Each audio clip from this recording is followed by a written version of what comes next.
Hello everyone, this is Haunt Central, and today we're going to be doing a review of Spirit Halloween 2019 Demonic Dahlia.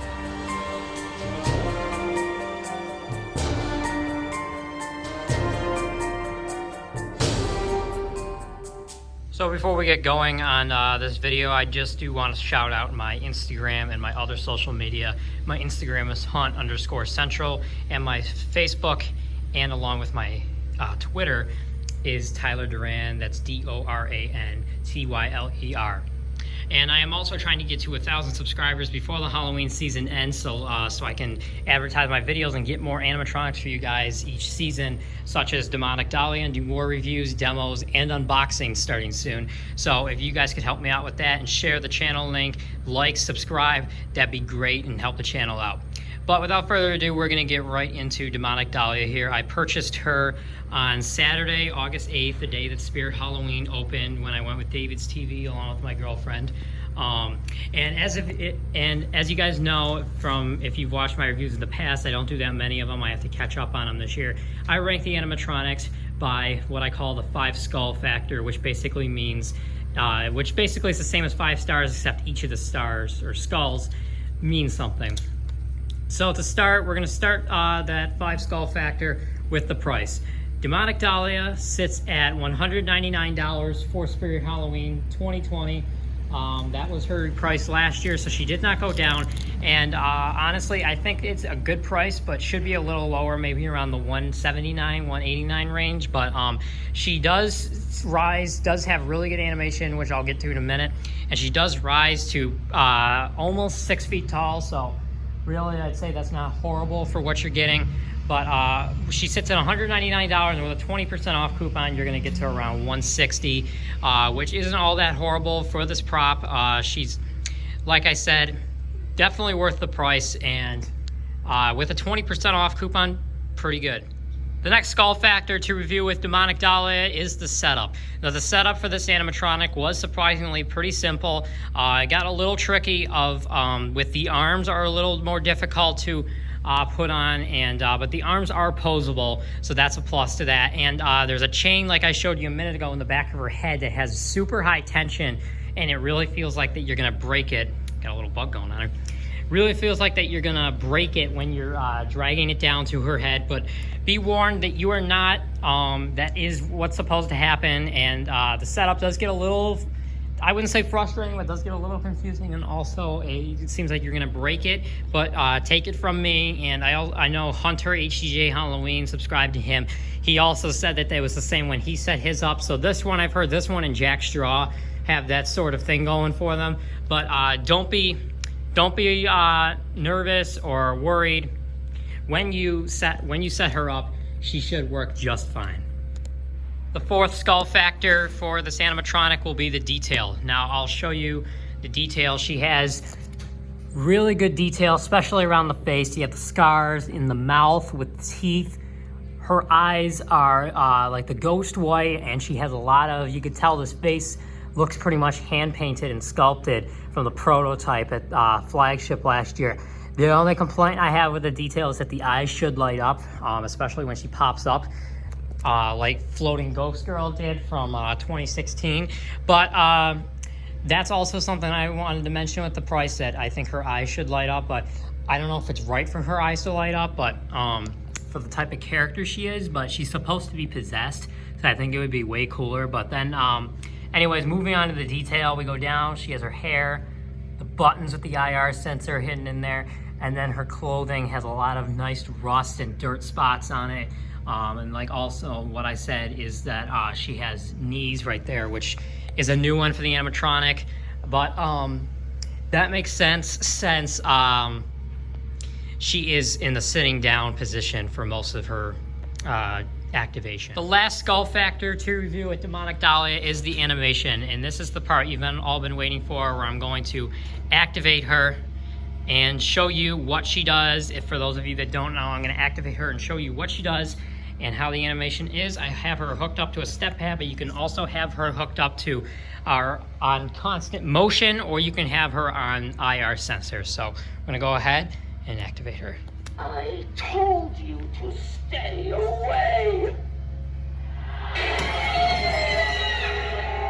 And something else I forgot to mention, the arms are posable. I have them, somebody asked in the last video for her demo, I have them in because, should have posed them for the video, but that's what I just did now, because I've been working on the haunt here and I kept bumping her arms, and plus, and I didn't want to break her or anything.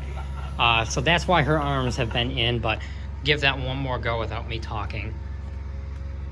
I told you to stay away.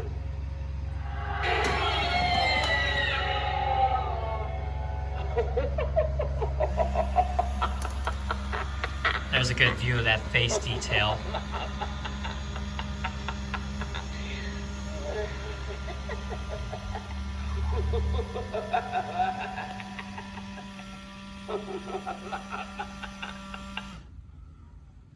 Something else I do want to mention is that I do wish she had more than one phrase before she pops up. All she has is the "I told you to stay away," which is definitely the greatest phrase, but it's a really good phrase, one of my favorites of my animatronics. But I do wish that she did have a different phrase that she would alternate, maybe just a second one. But that's okay, because I really like this phrase. It would have been different if it was like Johnny Punk and the phrases were horrible. But that's okay, because I do really like this phrase. She is getting a 4 out of 5 skulls. Why I take off that those 2 halves is because, one, that her eyes, like I said, do not light up, and 2, the quality is okay, but not that good. It does tend to snap when she goes up, and also, as I mentioned, the Velcro came all ripped up. So though that's why I take off 1 for that. But anyways, 4 out of 5, not a bad animatronic. Really good, definitely worth the price, and we're gonna take a look at her box before ending the video. So here's a look at Demonic Dahlia's box.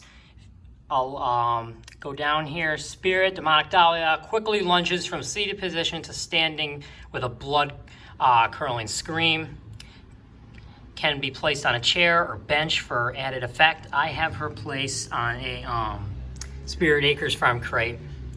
Infrared sensor, battery adapter, multi-prop remote, compatible step pad or try me button activated. And then you have the picture of her there.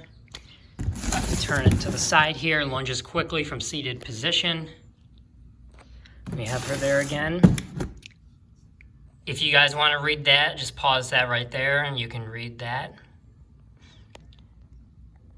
And then she has volume control, external speaker jack, 6-volt 2A adapter, try me button compatible, step pad compatible, requires 4 AA batteries, which I actually recommend the adapter rather than batteries. Multi-prop remote, she's compatible with that. Battery adapter compatible, and for indoor or covered porch use only. So do not put her outside in the yard in the rain or wind. That's not really a good idea with any of my animatronics. I have an indoor haunt. For those of you that don't know, we're gonna get to that in a second, but I have an indoor haunt, and then her price tag up here, $199.99. Like I said, with the 20% off coupon, she was about $160. And Demonic Dahlia, same as the other side. You got the nice picture of her there on the side. But and then inside the box, it says that on the top, and then the box inside, there was it's always good when everything comes in a bunch of little boxes like this. That's how she came. And then also, I forgot to mention that you do need a weight to weigh her down. This is the sandbag. You fill this with 16 pounds of weight. What I did is I just put her, like I said, the Spirit Acres Farm crate is on top of her, and then I have 2 big rocks from my garden that she's on top of, and that seems to be holding her pretty well. She didn't fall over on the carpet, but carpet really isn't a good idea with her. She needs more of a solid surface like concrete or wood. But if you put that 16-pound weight on her, you should have no problems. Like I said, it comes with the bag, and you can fill this with sand, rocks, whatever you want to fill it with. So not really a big deal, but that's what it looks like inside the box. Came with a box with the module inside, the adapter, sandbag, and then all the other parts were scattered around the box. But the box was in really good shape when I got it. I ripped a few holes in it there, but that's okay. But box was brand new, and the box overlay is pretty good for her. Lastly, guys, before I end this video, I want to announce what the themes are for the haunted house this year and what we will be planning for the haunted house and some other animatronics that I may be getting. I'll produce a different video of a little more detail, but the themes for this year for the haunted house are in the front here, we are going to have a theme called Fearshire Forest. It is going to be a jungle/rainforest theme with 2 tree houses and jungle trees, and it's all going to be made of wood, which just like I did with the farm last year, I'm starting to make a lot of my displays out of wood rather than cardboard because it's more durable and we can make it a little more walkthrough. So I'll come out with a different video for plans of the haunted house. But as you can see, I have the sign up here, this Fearshire. It's named after Fearshire Acres Farm from last year, and in the front when you walk in here, we'll have Hugs the Clown, and then of course Demonic Dahlia. And then when you walk in here, we'll have the tree houses and then some platforms with other animatronics on it. This year I'm changing it up and putting the bigger animatronics, the life sizes like Towering Clown, Skeleton Vampire Groom, Hugs, Dahlia. I'm putting a lot of those mostly in the front theme, and in the back theme, which is a volcano, I am putting a lot of the smaller animatronics like Dead Humor, Abandoned Annie, and I'm going to be buying some other smaller animatronics such as Miserable Mary. I think I'm going to buy her. The Hauntress I want to buy and have a jump scare somewhere. Punctured Pete, and not sure what else. I'll let you guys know on that. Maybe Fright in the Box. But I am going to buy some more animatronics, but the front theme is going to be loaded with animatronics. The back theme, not so much. The back theme is a little smaller this year because I'm kind of don't have that much space. If you notice, it isn't in the garage all year now because I have my model train layout in the basement. So instead, we are having it in the garage all year, and I think that's a better idea because it can be more public for one thing, and for another thing, we have coronavirus, and we already have to have people wearing masks. It opens September 10th, and we're allowing 10 people in max. So it'll be open from September 10th to probably November 1st, the day after Halloween. And as always, Halloween's the biggest night, but I've been advertising it a lot, and a lot of people are lined up waiting for it. So really excited to get going on the haunted house. Bella wants to help. My girlfriend Bella is going to help with me a lot. She's really excited to decorate, but super excited to get going on the haunted house, and I'll be sure to post more progress videos and build videos this year. Last year I was kind of didn't do much of that, but this year I will try to post a lot more than I did last year. That's going to wrap up this video, guys. Thanks for watching. As always, please like, comment, subscribe what you think of Demonic Dahlia and any questions you have on her. We'll give her one more activation before we end the video here. But as always, thank you for watching. Check out my Instagram and other social media. Stay tuned, and happy hauntings. I told you to stay away.